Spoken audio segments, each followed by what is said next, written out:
विद्यालय के बच्चों द्वारा बहुत सुंदर कार्यक्रम किए गए। बहुत अच्छी तैयारी आपके बीच में हुई है। मुझे लगता है आपको समय बहुत कम मिला होगा तैयारी करने के लिए, लेकिन उसके बाद भी बहुत अच्छा प्रोग्राम आप लोगों ने दिया।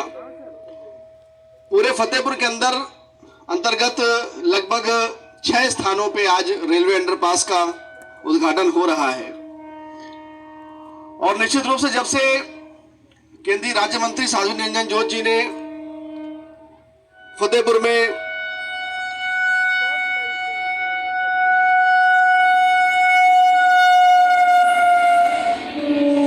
सांसद के रूप में यहाँ पे पदभार संभाला है, लगातार फतेहपुर में विकास की गंगा बहती जा रही है। चाहे वो मेडिकल कॉलेज हो, चाहे वो केंद्रीय विद्यालय हो, चाहे वो गैस पाइपलाइन हो, या चाहे वो सीवर लाइन ही क्यों ना हो, दीदी जी के द्वारा बहुत सारे विकास कार्य फतेहपुर जनपद में कराए गए हैं। साध्वी जी लगातार फतेहपुर में विकास के लिए अग्रसर रहती है। उन्हीं के प्रयासों का परिणाम है कि हमें मेडिकल कॉलेज मिला, केंद्रीय विद्यालय मिला, गैस पाइपलाइन मिली और जनपद के विभिन्न स्थानों में हमें अंडरपास प्राप्त हुआ। दीदी जी के द्वारा, साध्वी जी के द्वारा और भी प्रयास फतेहपुर में विकास कार्य संबंधी किए जा रहे हैं, जो हम लोग के बीच में बहुत जल्दी भी आने वाले हैं। जो सपना हम देखते थे कि हमारे गांव में हमें रेलवे की पटरी पार करनी है, ये समस्या होती है, आए दिन दुर्घटनाएं होती हैं, उसके लिए हमें अंडरपास मिला है।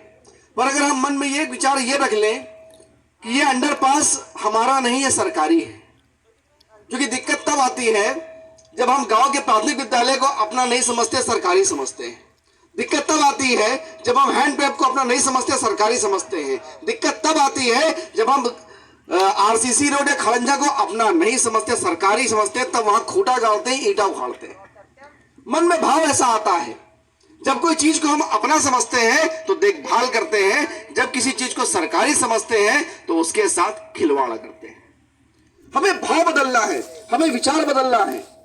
देश तो बदल गया, हम लोग विकास के पथ में बहुत आगे बढ़ गए, परंतु आज भी अगर हम गांव की समस्याओं में अटके रहे तो आज भी पूरे गांव की, मैं अध्यक्ष रहा 4 साल और विश्वास करिए मेरे पास गांव में जब भी कोई समस्या आई, कोई समस्या शिक्षा की नहीं आई, कोई समस्या स्वास्थ्य की नहीं आई, जब भी समस्या आई है तो नाली, पनारा और खड़ंजे की आई है।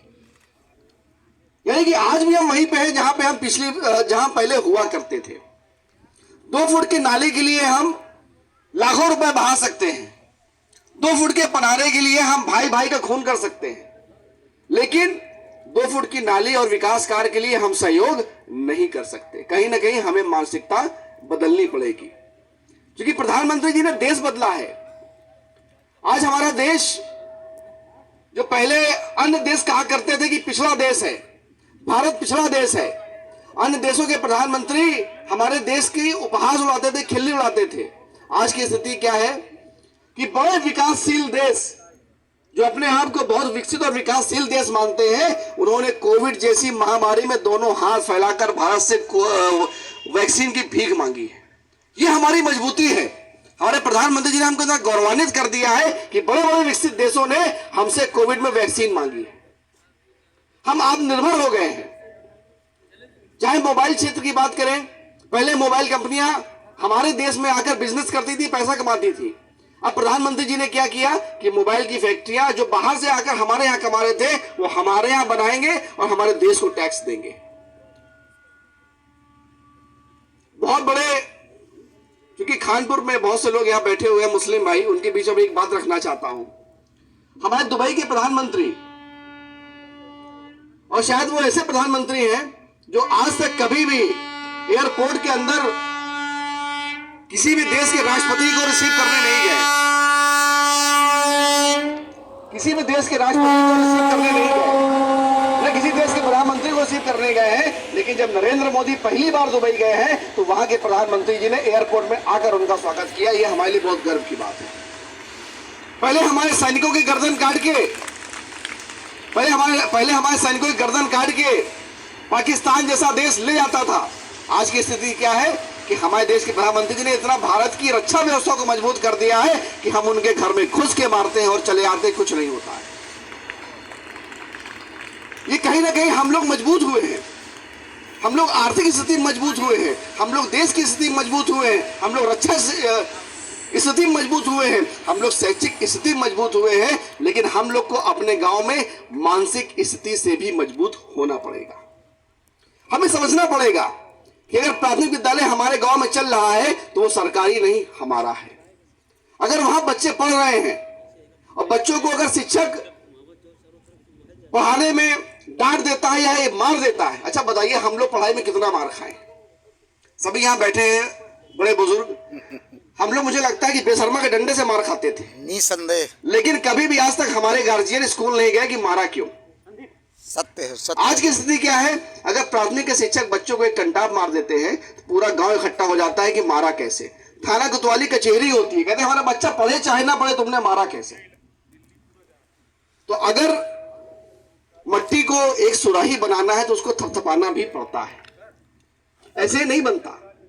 क्योंकि शिक्षक है, अगर हम शिक्षक से ये आशा करते हैं कि वो हमारे बच्चे को ठंडी सुराही बनाए तो उसके लिए हमें उन्हें थपथपाने का अधिकार भी देना पड़ेगा। ये शिक्षक को क्या है, वो तो एक कुम्हार के रूप में है, चाहे तो सुराही बना लो और चाहे तो चिलिम बना लो। सही है। हमें उनका सहयोग करना पड़ेगा और सहयोग करने के लिए हमें अपनी मानसिकता भी बदलनी पड़ेगी। प्रधान जो विकास कार्य कराते हैं, बहुत सारे प्रधान मेरे पास आते हैं, अध्यक्ष जी ये समस्या मैं कहता हूं समस्या क्यों है? बोले हम विकास कार्य करा रहे हैं। क्योंकि प्रधान विकास कार्य करा रहा है और विकास कार्य कराने में कहीं ना कहीं कुछ ना कुछ दिक्कतें आती हैं। अगर हम अपने घर का निर्माण कराते हैं तो हमें कष्ट सहना पड़ता है। जो हम लोग अलग अलग कमरों में रहते हैं, हम सबको एक कमरे में आना पड़ता है, तब घर का निर्माण होता है।